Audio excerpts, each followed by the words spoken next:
In the heart of a glittering rooftop party, surrounded by laughter and flashing cameras, my wife turned to me with a sneer that cut deeper than any knife. "Move out of the picture," she hissed, her voice dripping with contempt. "Your face is ruining the aesthetic." The crowd went silent. I stepped back, out of frame, and kept walking. Straight to my car, straight out of her life. But what she didn't know was that I'd been plotting my escape for months, uncovering secrets that would dismantle her perfect facade brick by brick. And the revenge that followed? It left her crying, broke, and utterly exposed. Pause for effect, let the tension build. Stick around, because this tale of betrayal and sweet justice is just getting started. If you've ever felt invisible in your own relationship, stabbed in the back by the one person who should have your side, or dreamed of that perfect moment of vindication, this story's for you. Hit that like button if you're ready for some cathartic payback, subscribe for more real-life revenge sagas that hit right in the feels, and drop a comment below. What's the worst betrayal you've survived? Let's dive in. My name is Carter Reynolds. At 41, I thought I had it all figured out. A solid career, a comfortable home, and a marriage that, while not fireworks every day, seemed stable enough. I own a thriving commercial real estate firm in Denver, the kind where deals close over handshakes and spreadsheets, demanding late nights poring over property valuations and client negotiations. The air in my office always carried that faint scent of fresh coffee and printer ink, a reminder of the empire I'd built from scratch.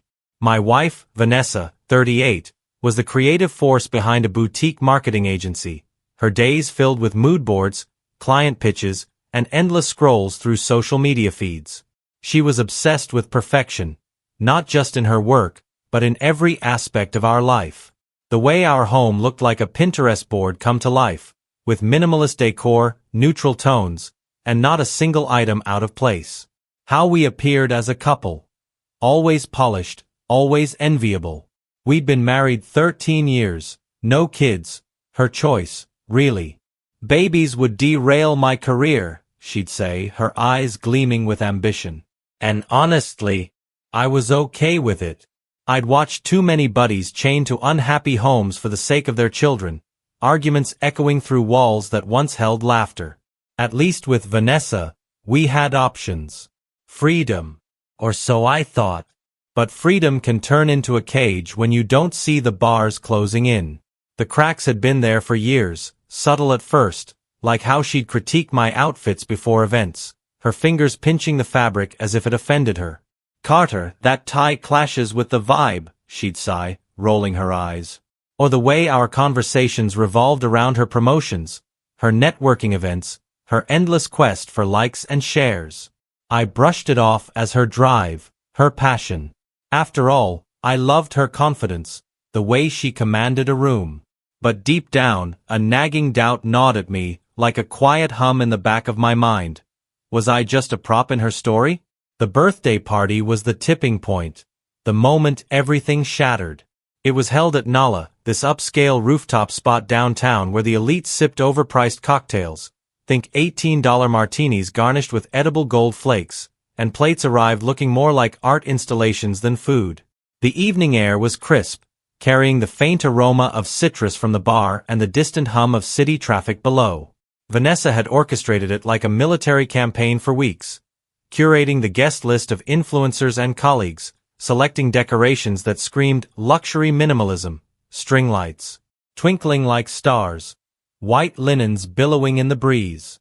She'd even hired a professional photographer, Trevor, a lanky kid in his 20s with a camera slung around his neck like a badge of honor. "Make sure to capture the candid vibes," she'd instructed him, her voice laced with that artificial sweetness she reserved for underlings. I tried to help, offering to handle the RSVPs or pick up the cake. But she waved me off each time, her manicured nails flicking the air dismissively. "Just show up and don't embarrass me, Carter," she snapped one evening over dinner, her fork hovering mid-air. The words stung, but I swallowed them down with my steak, telling myself it was just party stress. I arrived early, at 6:45, in the navy suit she'd personally selected after making me model 4 options like I was her personal mannequin. The fabric felt stiff against my skin, a reminder of how much control she exerted over even the smallest details. As I stepped onto the rooftop, the golden hour sun bathed everything in a warm glow, the city skyline stretching out like a postcard. Vanessa barely glanced my way when I approached. She was too engrossed in directing Trevor, positioning herself by the railing where the lights framed her perfectly in her burgundy dress that hugged her figure like a second skin. This angle is fire," Trevor gushed, snapping test shots. Since when was she to some kid half her age? Her laughter tinkled like crystal, but when she finally noticed me, her expression flattened. "Carter, you're here," she said, as if I'd crashed her event. "Try to mingle. Don't just stand there looking awkward." The word hung in the air, sharp and dismissive. My chest tightened, a familiar ache settling in, but I forced a smile and headed to the bar. The bartender poured me a scotch, the ice clinking soothingly as I scanned the crowd. Vanessa's work friends, all air kisses and superficial chatter, treating me like an accessory they'd rather ignore. I nursed my drink near the appetizer table, the salty tang of prosciutto-wrapped dates doing little to ease the growing knot in my stomach. Lauren, Vanessa's best friend since college, sidled up with a sympathetic smile that didn't reach her eyes. She was always the kind one, with her warm hugs and genuine questions. "How are you holding up, Carter?" she asked softly, her voice barely audible over the jazz playlist. I lied through gritted teeth. "Fine. Just staying out of the way." Her brow furrowed as if she wanted to say more, perhaps warn me, but before she could, Vanessa's voice pierced the air like a command. "Everyone, group photo time," she announced, clapping her hands to herd the guests toward her prime spot. The sun was dipping lower, casting long shadows that danced across the rooftop. Trevor adjusted his lens, excitement buzzing around him. I moved instinctively to the edge of the group, where I'd always positioned myself in her photos. Present, but not stealing the spotlight. Vanessa's social media was a masterpiece of curation. Clean lines, aspirational vibes, no room for anything off-brand. But that night, even my peripheral presence was unacceptable. "Carter, what are you doing?" Her tone was razor-sharp, laced with irritation that made my skin prickle. I blinked, confused. "Getting in the photo?" The words barely left my mouth before she fired back, not bothering to whisper. "Move out of the picture. Your face is ruining the aesthetic." Time froze. The words slammed into me like a freight train, my heart pounding in my ears, blood rushing hot to my face. Around us, the chatter died, a collective intake of breath, awkward shuffles, eyes darting away. Trevor lowered his camera, his cheeks flushing. Lauren's hand flew to her mouth. I stood there for what felt like an eternity but was probably 3 seconds, the rooftop wind whipping through my hair, carrying the scent of her perfume mixed with betrayal. Something inside me snapped, not with rage, but with crystalline clarity. This wasn't just a slip. It was the truth she'd been hiding behind smiles and filters. Our marriage reduced to optics, me as the flaw in her perfect image. My fists clenched at my sides, nails digging into palms, but I didn't argue.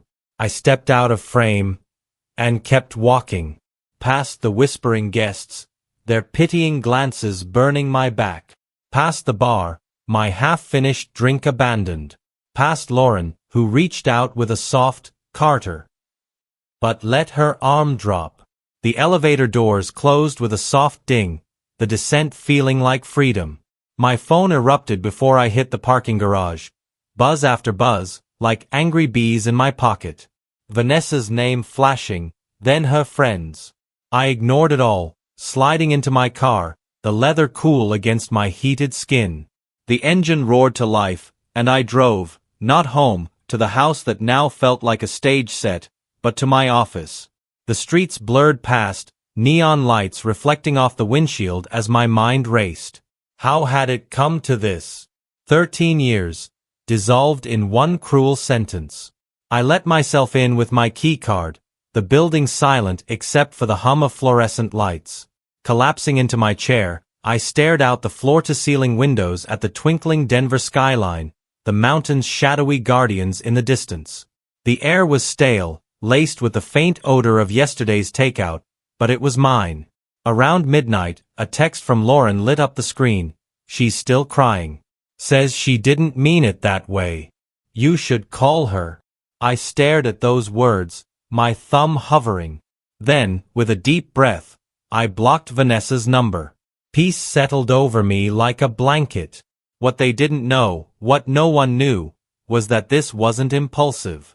I'd been planning my exit for 8 months, ever since uncovering the rot beneath her polished exterior. And what came next? It would shatter her world completely. Before we peel back those layers of deceit, if this hits close to home, if you've ever been diminished by someone you loved, pause and hit subscribe.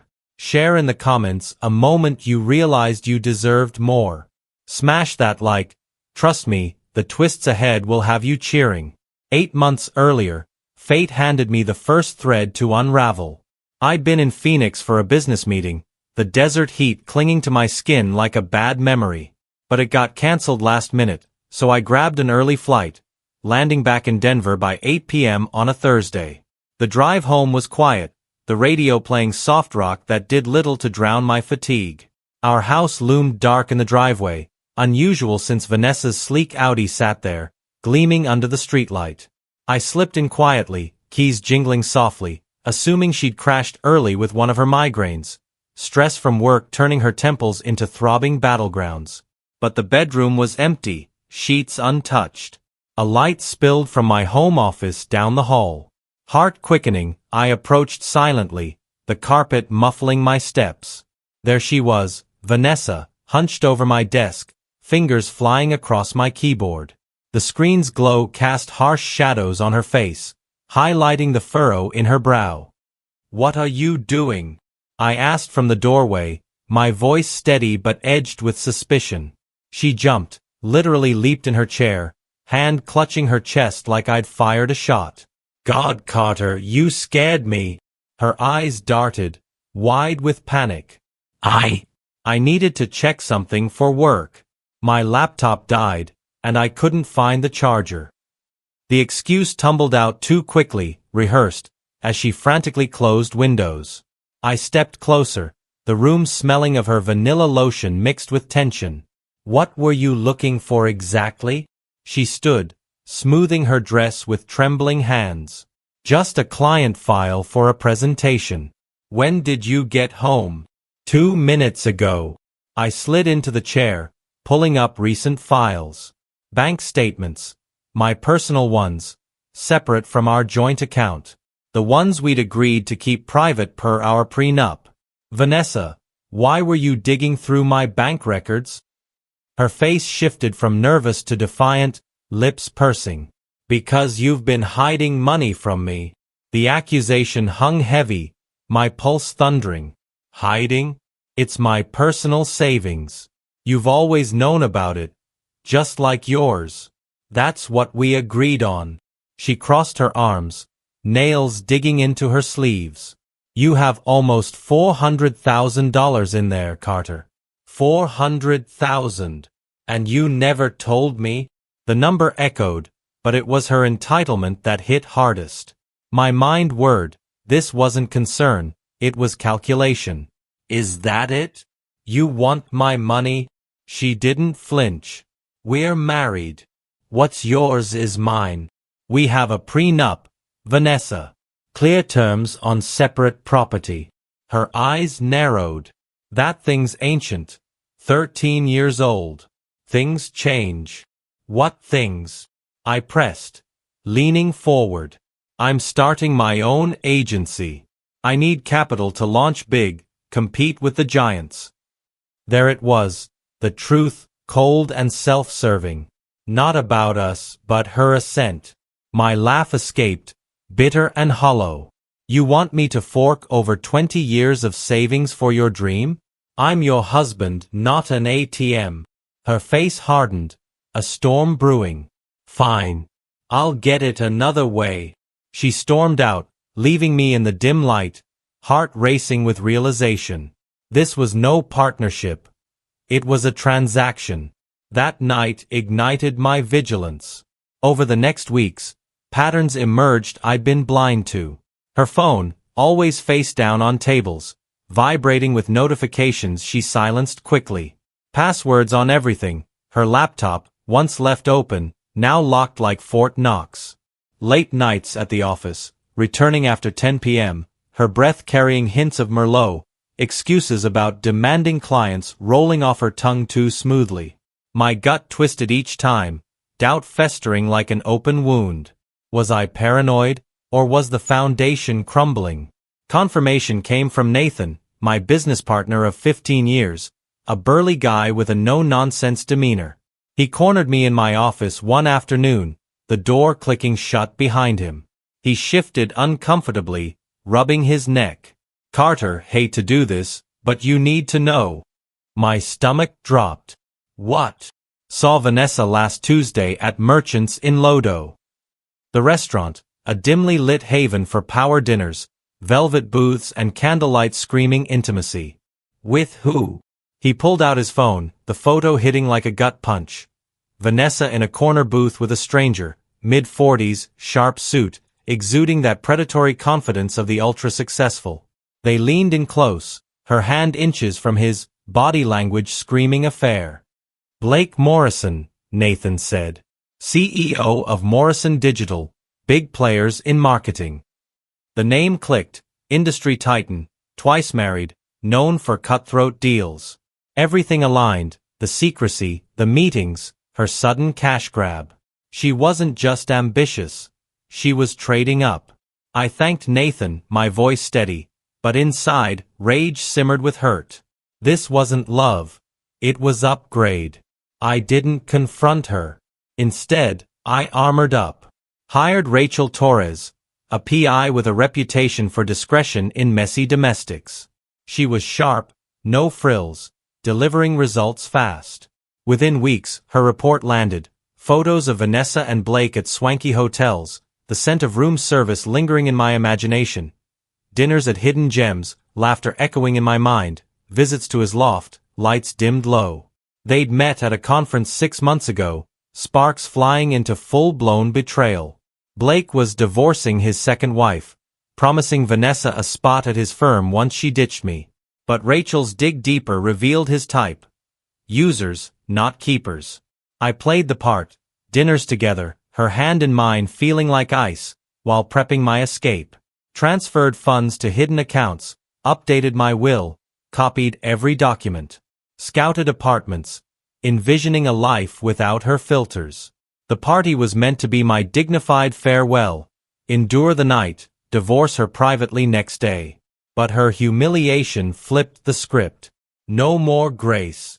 The morning after, I woke on my office couch, neck aching, suit rumpled like my resolve had been. Phone showed 73 missed calls. Vanessa's hysteria, her mom's disdain, friends' confusion. I ignored them, dialing my attorney, David, instead. "File today," I said, voice firm. He'd prepped months ago. "Serve her at work, 2 p.m. make it public." If she wanted drama, she'd get it. I hit the gym, sweat purging the pain, then a haircut, sharp and fresh. Bought new suits. Tailored. Confident. Moved into my leased apartment under an LLC, the space bare but liberating, smelling of new paint and possibility. By 2 p.m., papers hit her desk. By 2:30, my phone blew up from unknowns. Blocked them all. Lauren called at 6. "What the hell, Carter?"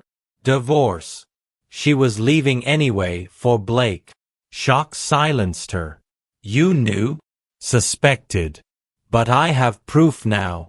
She sighed. "She'll fight. Let her. She'll lose." Poured bourbon, scanned Rachel's 200-page dossier. Incriminating photos, texts, don't ask how, Blake footing bills for her glam, even Trevor the photographer. Irony burned. I funded the party. He funded her humiliation of me.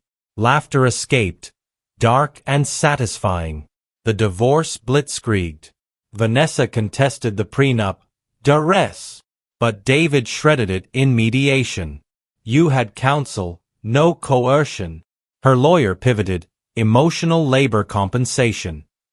David countered with the affair folder, sliding it across like a checkmate. Vanessa blanched, the room thick with tension. Recess called. Break over. David returned grinning. They settle. She keeps house, car, you everything else. No alimony. But twist. Blake reconciled with his wife, vows renewed in Napa. He'd played Vanessa like a fiddle. I accepted, with one ad. Public Instagram confession, no spin. She balked, but court threats won. 3 days later, her post. Raw truth, ego over marriage, affair exposed. Comments exploded. Screenshots viral. Her brand obliterated. Lauren texted, gutsy. She's crumbling. Blake ghosted, job teetering. A twinge hit. Not glee, but justice. 6 months post-finalization. Coffee shop run-in. Vanessa looked diminished. Tired eyes, casual clothes, no polish. Can we talk? Black coffee for her, simple. Apologies flowed. Party, affair, treatment. Okay, I said flatly. Are you happy? Yes. Her. Bitter laugh. Blake gone, job lost, house sold, living with mom, followers fled. Do you hate me? No. I feel nothing. Her tears fell. I left, sun warming my face, future bright. The climax hit like thunder. Her confession post, face paling in mediation, Blake's betrayal revealed. Slow motion downfall, her empire crumbling, hypocrisy exposed.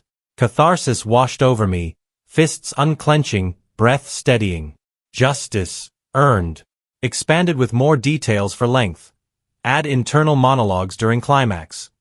As David revealed the affair, Vanessa's composure cracked, hands trembling, eyes darting like a trapped animal. Inside, I felt vindicated, the weight lifting. Her world, built on lies, collapsed in that room. Reflecting back, karma's real. Self-respect isn't optional. Betrayal's price is steep. If someone diminishes you, walk head high. If this saga delivered that justice rush, smash like, subscribe for more, comment your payback tales. Share with a friend who needs it. Click next for another epic revenge. See you there.